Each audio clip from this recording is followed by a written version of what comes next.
All right, now you're ready to build a mini project. So here we have a very simple expense tracker. On the top, we have a form for adding a new expense. If we submit the form without any values, we get our validation messages. So let's say we bought milk for $5, and this is in the category of groceries.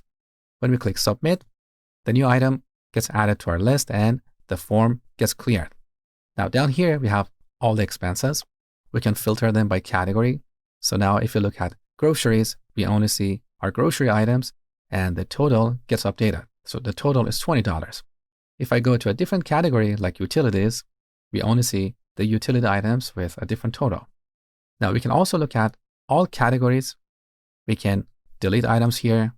And as you can see, the total gets updated in real time. This is a fantastic exercise for you to practice pretty much everything you have learned about React up to this point. So spend about an hour on this exercise. I have to tell you, there are some parts that are challenging. So don't get disappointed at yourself if you cannot complete the project on your own. That's totally fine. But do your best to finish this exercise on your own. Then come back see my solution over the next few videos.